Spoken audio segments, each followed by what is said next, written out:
Last night, the United States crossed a line it had deliberately avoided for 14 days. Since February 28th, through every wave of strikes on Iran, one location remained untouched. No American bomb fell on it. No Israeli missile came near it. Analysts noticed. Intelligence agencies noted it. The markets watched it. That location was Kharg Island, a 5-mile coral outcrop sitting 15 miles off Iran's coast in the northern Persian Gulf, through which roughly 90% of Iran's crude oil exports pass. For 2 weeks, it was the one card nobody played. Last night, Trump played it. In a Truth Social post that went out late Friday evening, Trump wrote that at his direction, the United States Central Command had executed what he called one of the most powerful bombing raids in the history of the Middle East, and had totally obliterated every military target on Iran's crown jewel, Kharg Island. U.S. CENTCOM confirmed more than 90 Iranian military targets struck on the island, naval mine storage facilities destroyed, missile storage bunkers gone, the airport control tower hit, the Joshan Sea Base hit, a helicopter hangar belonging to an offshore oil company struck, more than 15 explosions were heard, thick smoke rose over the island, visible in satellite imagery, and then Trump added one sentence that changed the entire nature of this war. He wrote that he had chosen not to wipe out the oil infrastructure on the island, but that should Iran or anyone else do anything to interfere with the free and safe passage of ships through the Strait of Hormuz, he would immediately reconsider that decision. Read that again carefully. The United States government has now officially told Iran, in writing, published publicly by the president himself, that the oil infrastructure on Kharg Island is the next target. And the condition for avoiding that strike is Iranian compliance on the Strait of Hormuz. This is not a private back-channel warning. This is a public ultimatum directed at a country whose entire economy depends on the facility being threatened. Iran's response came within hours. Tehran's Khatam al-Anbiya Central Headquarters, which is the joint military command overseeing Iran's wartime operations, issued a direct statement. If Iran's oil infrastructure is struck, Iran will target all oil, economic, and energy infrastructure belonging to oil companies across the region that have American shares or cooperate with America. The IRGC separately threatened to set the region's oil and gas infrastructure, in their specific words, on fire. These are not vague threats. They are operationally specific statements about what happens next in a scenario that is now one presidential post away from becoming real. To understand why this moment is different from everything that has come before it in 15 days of war, you need to understand what Kharg Island actually is and why the Trump administration left it alone for 2 full weeks before striking it last night. Kharg Island handles approximately 90% of Iran's crude oil exports. It is not one facility among many. It is the single point through which Iran's primary revenue source exits the country. 18 million barrels of crude oil are currently stored on the island, according to trade analyst Kepler. In the weeks before the war started, exports from Kharg were ramped up to near record levels, according to J.P. Morgan analysis reported by Reuters. The island has been loading tankers continuously since February 28th, even as bombs fell elsewhere across Iran. The previous round of fighting in 2025 also left Kharg untouched. Both sides understood that striking Kharg's oil infrastructure means crossing into a category of economic warfare that has direct, immediate, irreversible consequences for the global oil supply. Trump struck the military sites, he left the oil terminal running, but the public threat to destroy it is now on the record. And Iran's counter threat is now on the record too. And the gap between those two statements is where the next phase of this war will be decided. The same night the Kharg strikes happened, a missile hit the U.S. Embassy compound in Baghdad. The sprawling complex, one of the largest American diplomatic facilities in the world, has been struck before. But this strike comes 15 days into a war in which the Baghdad Embassy had already raised its security posture to level 4 and warned specifically that Iran-aligned militia groups may continue targeting American interests in Iraq. The strike hit a helipad inside the compound. There was no immediate comment from the embassy. This matters not just as a security event, but as a signal. The Kharg strike happened hours later. The embassy in Baghdad was hit. The IRGC did not claim responsibility directly, but the messaging is straightforward. American escalation generates Iranian escalation. That loop is currently operating without a circuit breaker. On the same day, Iran's IRGC issued a formal written warning to the United Arab Emirates. The statement told UAE leadership that the Islamic Republic views it as its legitimate right to strike the origins of American missile launches, specifically those concealed in ports, docks, and shelters used by U.S. forces under the cover of Emirati cities. The IRGC warned people in the UAE to stay away from ports and docks. This is a direct, named warning to a specific Gulf state that the IRGC considers the American military presence within UAE territory to be a valid military target. It is significant because UAE had been absorbing Iranian drone strikes since the war began. But this is the first time Iran has formally and explicitly told the UAE that its civilian port infrastructure is now within the target framework. Dubai International Airport was already struck this week.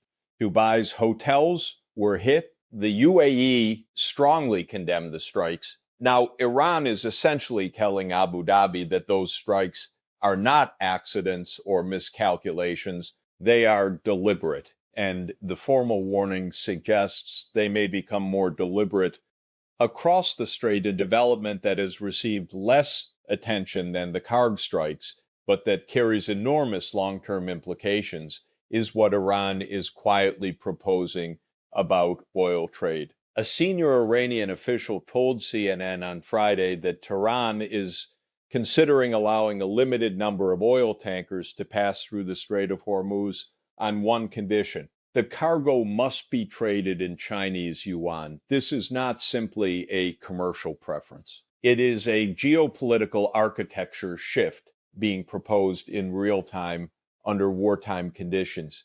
International oil trade is denominated almost entirely in US dollars. That dollar denomination underpins the petrodollar system that has supported American financial dominance since the 1970s. Iran is now proposing, through back channels and through CNN sourcing, that the price of reopening the Strait of Hormuz is not just a ceasefire, not just an end to sanctions. It is a partial transition of Gulf oil trade away from the US dollar and into the Chinese yuan. Beijing has been pursuing exactly this outcome for years. Iran is now offering it as a wartime negotiating chip. The Kremlin weighed in on the energy situation on Saturday morning, and what Kremlin spokesperson Dmitry Peskov said tells you exactly how Moscow is reading this conflict. He told Russian state media that the world cannot afford to lose Russian oil, that international energy infrastructure cannot afford to lose large volumes of Russian supply, and that Russian oil is needed now that part of it is beginning to enter energy markets. This statement was made in direct reference to the Trump administration having issued a new license on Thursday, allowing countries to purchase certain Russian oil products the same day Brent crude prices settled above $100 per barrel for the first time since August 2022. The United States, in order to partially compensate for the disruption its own war is causing to global oil supply, is reopening access to Russian oil. That is the operational reality of what is happening right now. The country that launched Operation Epic Fury is now partially dependent on Russian energy to keep the global market from breaking. Oil prices tell the story in numbers. Brent crude is up 41.5% since the war began on February 28th. U.S. crude oil has surged 47% in the same period. The International Energy Agency convened an emergency meeting, and member countries agreed to release 400 million barrels from strategic reserves. That release did not bring prices down because the market is not pricing a supply disruption. The market is pricing the possibility that Kharg Island's oil terminal gets hit. That is the difference. A strategic reserve release addresses a supply gap. It does not address the risk premium on the possibility that 90% of Iran's crude export capacity ceases to function in a single strike. Once that scenario is on the table, and Trump put it on the table himself in his own written post last night, no reserve release is large enough to price out the risk. Defense Secretary Pete Hegseth said Friday that joint U.S.-Israeli strikes have now hit more than 15,000 targets inside Iran since the war began. He said Iran's missile launch volume is down 90% and drone volume is down 95%. These are significant claims, though Iran continued firing missiles at Israel on Friday, with blasts heard near Tel Aviv and smoke rising from two locations around the city. Hezbollah launched rockets from southern Lebanon simultaneously.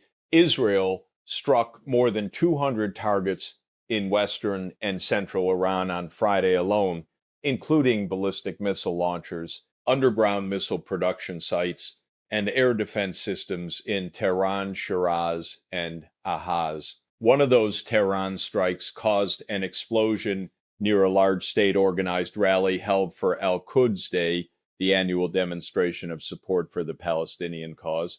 One woman was killed. Iranian state broadcaster IRIB reported the explosion mid-broadcast.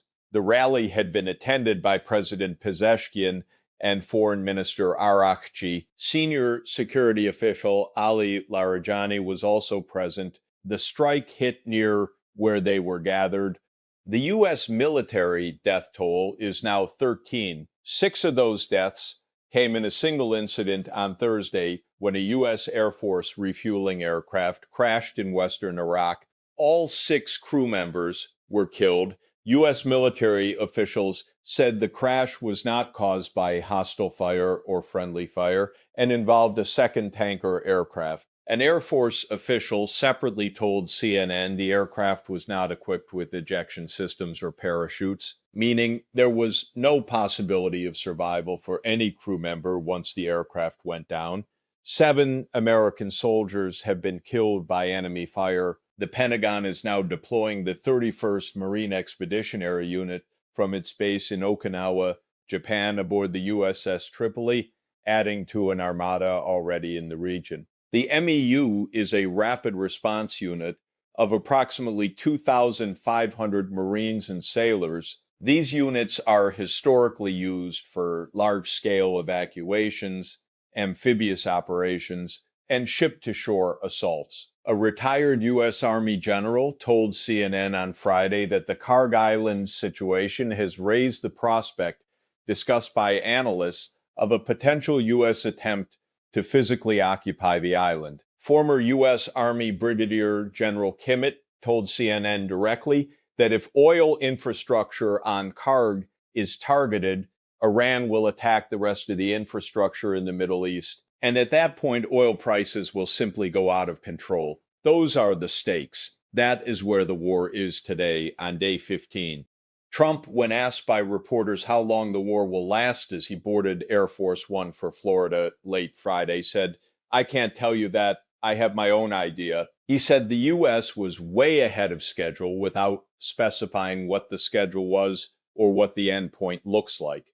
Iran's parliament speaker, Mohammad Bakr Kalibaf, had warned on Friday, just hours before the Kharg strikes, that Iran would abandon all restraint if there was any U.S. aggression against Iranian islands in the Persian Gulf. That warning was issued. The strikes happened anyway. What abandoning all restraint means when applied to a country sitting next to the strait through which 20% of the world's oil passes, and which has now publicly threatened to turn American-linked oil facilities across the Gulf into a pile of ashes, is the question that markets, governments, and military planners are asking right now on day 15 of a war that was promised to be over in 4 to 6 weeks.